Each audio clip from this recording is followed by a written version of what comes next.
இந்த தருணத்தில் நம்மோடு தயாரிப்பாளர் கலைப்புலி தானு அவர்கள் தொலைபேசி வாயிலாக இணைந்திருக்கின்றார். திரு தானு வணக்கம். நிச்சயமா உங்களுக்கு ஒரு பெரிய இழப்பு தான், எங்களுடைய இரங்கல்கள் உங்களுக்கும் தெரிவித்துக் கொள்கின்றோம். உங்களுடைய நினைவலைகளை கேப்டன் பற்றி பகிர்ந்துக்கோங்க சார். அதாவது இன்றைய துன்ப நாளாகவும் துயர நாளாகவும் தான் நான் இதை கருதுறேன். குடும்பத்துல ஒரு சகோதரனா எங்களோடு பயணித்தவர்.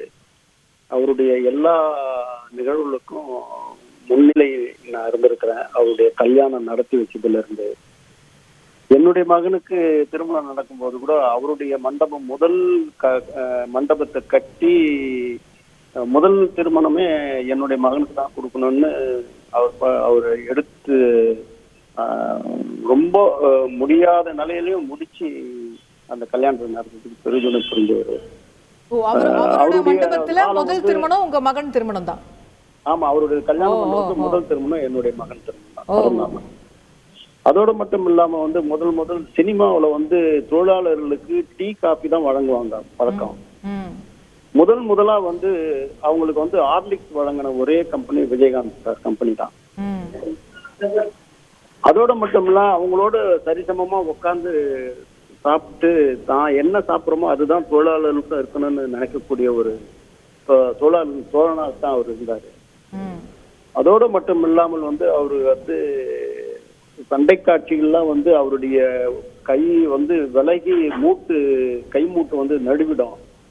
அந்த துடிப்புல கூட அந்த மூட்டை சரி சொன்னு ஷூட்டிங் நிறுத்த மாட்டாரு, ஷூட்டிங் முடிச்சு கொடுப்பாரு. அப்படி பல என்னுடைய 3 படங்கள் கூலிக்காரன், நல்லவன், திருப்பாடல் 3 படத்துலயும் அந்த மாதிரி சண்டை காட்சி நடக்கும் போது அதை முடிச்சு கொடுக்கக்கூடியவர். அவர் தொழில காட்டுற அக்கறை மாத்திரம் இல்ல, மனித நேயத்திலயும் அவர் அக்கறை காட்டுவாரு. எப்படி கடலூர்ல வள்ளலாறு கோயில்ல 24 மணி நேரம் அடுப்பு எரிஞ்சு மக்களுக்கு சாப்பாடு வழங்குறாங்களோ, அந்த மாதிரி விஜயகாந்த் சார் ஆபீஸ்ல 24 மணி நேரமும் ராஜாபாத தெரு டி நகர்ல சாப்பாடு போட்டுக்கினே இருப்பாங்க. நாங்கெல்லாம் அதாவது எல்லா தரப்பினரும் சாப்பிடுவோம். பத்திரிக்கையாளர்லாம் அந்த டைம் வந்ததுன்னா வாங்கப்பா அங்க போலாம் அப்படின்னு சொல்லி இப்ப எங்களுக்கு எல்லாம் பசின்னா நாங்க நேரம் அங்கதான் போயிடுவோம். அப்படி எல்லாரையும் ஒரே முகமா தான் கவனிப்பாரு, உபசரிப்பாரு. அப்படி ஒரு சூழல். எல்லா அதாவது என்னுடைய துணைவியாருக்கு உடம்பு சரியில்லைன்னு சொல்லும் போது கூட நேரடியா வீட்டுக்கு பார்த்து ஆறுதல் சொல்லிட்டு செல்வாரு. அவருடைய இழப்பு சாதாரண இழப்பு இல்லை. அது உலகெல்லாம் வாழும் தமிழருக்கு ஒரு பெரிய பேரிடி அவருடைய இழப்பு. அவருக்கு திருமணம் பண்ணணும்னு சொல்லும் போது அவங்களுடைய அக்கா புருஷன் அப்புறம் அவங்க சிஸ்டரும் என்கிட்ட அவருக்கு பொண்ணு பார்ப்பாங்க. நானும் 2-3 பொண்ணுலாம் பார்த்தேன்.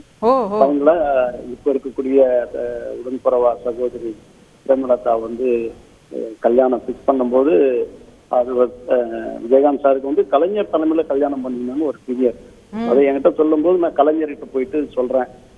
உடனே சொன்னாரு, மறுநாளே 8 மணிக்கு வர சொல்லியா கூட்டமாயான்னாரு. மறுநாள் 8 மணிக்கு எத்தனை சொன்ன உடனே விஜயகாந்த் 4 தேதி கொடுத்து இந்த தேதியில ஒரு நாள் கொடுங்கன்னாரு.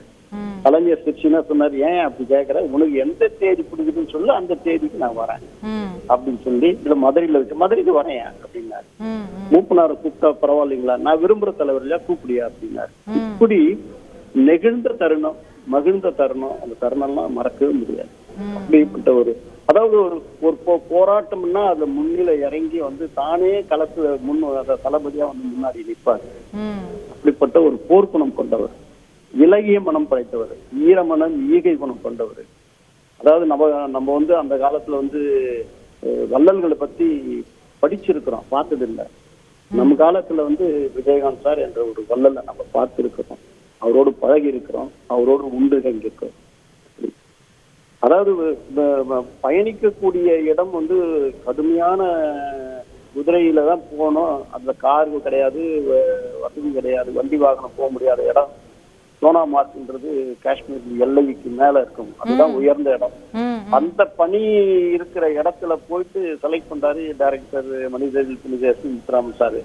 அப்போ அவர் குதிரையிலேயே 1.5 மணி நேரம் பயணம். காலையில போனா 7 மணிக்கு கிளம்பினோமா 6 மணிக்கு கிளம்புவோம். 8 மணிக்கு தான் போய் அங்க போய் சேருவோம். சேர்ந்து அந்த சாயங்காலம் அந்த படப்பிடிப்பு முடிச்சு கொடுத்துட்டு அதே இருட்டுறதுக்குள்ள அந்த குதிரையில பயணம் செஞ்சு வந்து ரூம் அடையும். இதெல்லாம் வந்து மறக்கவே முடியாது. அதாவது தயாரிப்பாளருக்கு ஒரு பெரிய வரப்பிரசாதம் வந்து விஜயகாந்த் சார் தான். ஒரு கஷ்டம்னா உடனே வந்து நிற்பாரு. 2 நாள் தான் சார் இப்ப 2 நாள் ஆச்சுடா பார்த்து உடனே விடுறா வண்டி விடுறான் அவர் ஆபீஸ் அப்படின்னு ஒரு டயர் ஆபீஸ்க்கு வந்துடுவாரு. அந்த மாதிரி நிறைய சம்பவங்கள் இருக்கு. கூலிக்காரன் படத்துல ஒரு பண்ணணும்னு சொல்லும் போது அந்த கூலிக்காரன் கதையை வந்து சூப்பர் ஸ்டார் ரஜினி சார் தான் வந்து காளியான்ற கதை இருக்குது தானே விஜயகாந்த் சாருக்கு நல்லா இருக்கா நீங்க வாங்கி பண்ணுங்கன்னு சொன்னாரு. உடனடியா போய் அந்த கதையை வாங்கி அதுல அவரு நடித்தாரு. அந்த படம் சூப்பர் டூப்பர் ஹிட். அவருக்கு வந்து மிகப்பெரிய வசூலையும் கமர்ஷியல் வேல்யூ எக்கச்சக்கமா கொடுத்த படம் அதுதான். அதுதான் முதல் 1 கோடி பண்ண அவருடைய முதல் படம். அதுதான் முதல் 1 கோடி வியாபாரான படம். அது என் மேல அளப்பரிய அன்பு. அதாவது ஒரு நடிகருக்கு வந்து 22 ஃபுல் பேஜ் கொடுத்த ஒரே வாக்கியம் பெற்றவர் அவர்தான். அதெல்லாம் ஒரு பெரிய கொடுப்பு. ஆனா அப்படிப்பட்டவர் வந்து காலம் அழைச்சி போனதான் கொடுமை கொடுமை கொடுமை. தானு சார், அவருக்கு அந்த புரட்சி கலைஞர் அப்படிங்கிற பட்டம் கூட நீங்க தான் முயற்சி எடுத்து. அதாவது வந்து அந்த சின்ன சேக்காடு மணலில் பக்கத்துல ஒரு இடத்துல அவருடைய ரசிகருக்கு வந்து கல்யாண வரவேற்பு விழா. அப்போ நானு ராவுத்தர் விஜயகாந்த் சாரு ராமவசந்தன் 4 பேர் போறோம். ராயபுரம் பிரிட்ஜ் ஏறும்போது நான் சொல்றேன் இந்த மாதிரி உங்களுக்கு வந்து அடைமொழி வந்து புரட்சி கலைஞரும் இருக்கிறாரு, புரட்சி நடிகரும் இருக்கிறாரு, சேர்ந்து கொடுக்கலாம் அப்படின்னும் போது மௌனமா தான் இருந்தார தவிர அத வந்து ராமவசந்தன் அங்கீகரிச்சாரு.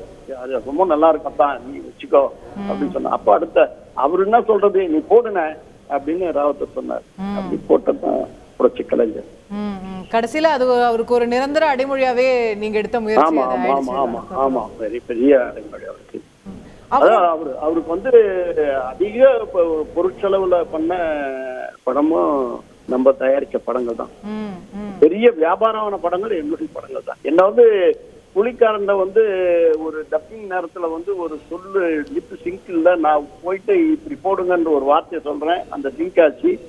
புலிக்காரன்ல பாழும் வயிறு தான் பாடாப்படுத்துது, என்னாடா உலகம் இது, இது கொல்லாத உலகம் இது, மாடா உழைக்கிறோம் ஓடா செய்கிறோம், வாழ்க்கை உயரலீங்க, நம்ம வாழ்க்கை மாறலீங்கன்னு தனி மனிதனுடைய துயரை வந்து பாட்டா வடிச்சு பாட்டின்னு வருவாரு ரோட்ல வண்டி எடுத்துன்னு.